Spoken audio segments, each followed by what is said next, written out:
Can you talk to us a bit about President Trump's plans on the first few days? On day one, for example, how many executive orders is he planning? Well, President Trump isn't even back in the Oval Office yet, and we're already seeing the Trump effect. Small business optimism. So President Trump is already acting as the president. He's already taking steps to make real change for the American people. But as for executive action on day one, yes, he will use the power of his pen to deliver on many of the promises he made to the American people on the campaign trail to secure the southern border, to fast-track permits for fracking, for drilling, and to also take executive action to stop some of the transgender insanity that we have seen take over this country. I think the American people are going to be pleased with what they see from President Trump within mere minutes of his return to the Oval Office. President-elect Trump's incoming White House press secretary, Caroline Leavitt, talking to Maria last week. Let's bring in Trump's incoming White House counselor, Alina Habba. Alina, thank you so much for joining us. I do appreciate it. Look, there are a lot of things that have to happen before now on January 20th. I get that. But assuming everything goes smoothly, and it should, then on January 20th, the president's going to do a lot of things. But how is the president going to fight back against the efforts by the Biden administration to Trump-proof the workforce and all these other things? He's out there selling the border wall. What are the things that Trump's up against, and what is he going to do to fight back against it? Well, I think we're seeing the fight already begin, Jason. If you look at what we've done, we've had just recently an amicus brief filed against what he's doing with TikTok, because President Trump believes he can solve it in a way that will help and benefit Americans and keep TikTok regulated so that we can maintain it. We've seen, again, the border wall, like you said, him selling off the border wall. We had to step in, and thank God the courts did, and prevent them from doing that. We have red states that are stepping up and putting American first policies, Trump policies, ahead of us getting in and protecting the incoming administration.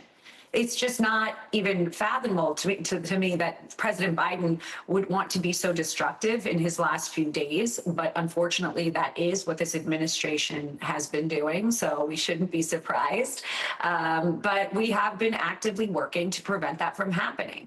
And we have people, on the Hill working on that. And we're ready for action. Like Caroline said, day one, we're going to be taking serious action immediately, executive orders, in order to make sure that we correct, frankly, what they've destructed and get America back on track immediately. Now, two of the things the president has to deal with is a workforce that has not been coming into the office. And the second thing is the debt ceiling. What can the president do right away to deal with those two big issues? Listen, first of all, we have to clean up a lot of the mess, and that includes some of the DEI hires, some of the ridiculous decisions that were made, and putting people in that maybe didn't have the merit to be in the administration and in those positions. With having people like Kash Patel, having people like Pam Bondi, Pete Hegseth, they're going to be dealing with their departments and making sure we have the correct people in there. When you turn into debt, first of all, we've got a president that just spent, $50 billion on the Amazon. He's sending money out like it's growing on trees in the back, in the south lawn of the White House. And we have got to look at tariffs. We've got to look at some of the things that President Trump is going to do to make sure that America is not second, third, fourth, but we're first, because people want to trade with this country, but it has to be fair. And President Trump is a strong voice, a strong president who will demand respect and get our country back on track. We can't be just handing out bailouts to every country that wants anything. The Amazon wants a big check. Okay, let's do it right before we get out of office. That was the most ridiculous thing I've ever seen. But Jason, we have a president who's been on vacation for 40% of his presidency. 40%.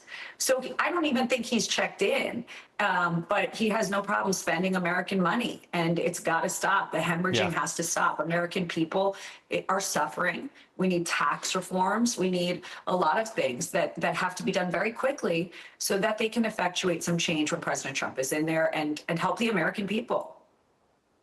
Yeah, it's amazing to me that President Biden was on vacation before he went on another vacation. Then he went to St. Croix, and then he's going to get back and he's going to go fly off to Italy, like he's going to do some big foreign policy effort in Italy, and all at the taxpayers' expense, of course.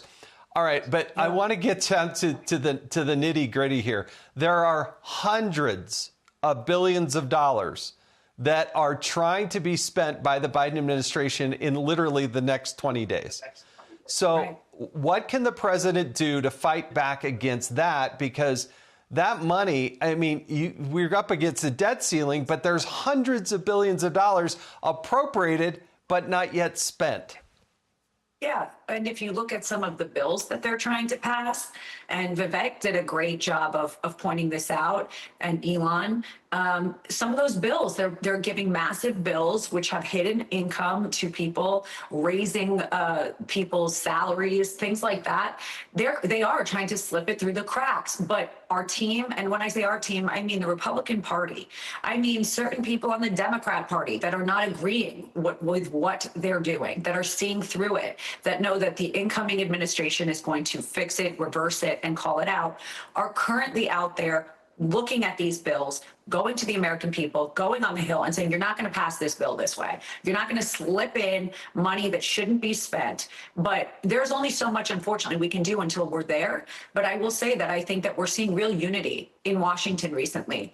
And also fear, probably because of Doge, because of his administration, the people he's put in, and the fact that they know that you're going to be held accountable if you're going to be messing around with American people's money. And and I think we've seen that. I think we've seen that just in look at the amount of people, Jason, that have come to speak to President Trump at the Winter White House here in Mar-a-Lago. They are worried, and they know they're going to be held accountable.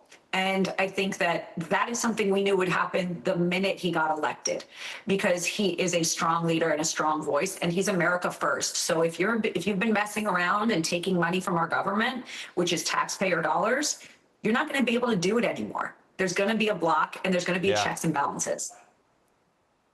It is amazing how much President Trump has been able to do just since the election. He's not even sworn in yet. And yet the world is, look, I think our enemies fear us, and I think our allies, they respect us now. And that's a huge sea change from where we've been. Alina Habba, incoming counselor to President Trump, thank you for joining us.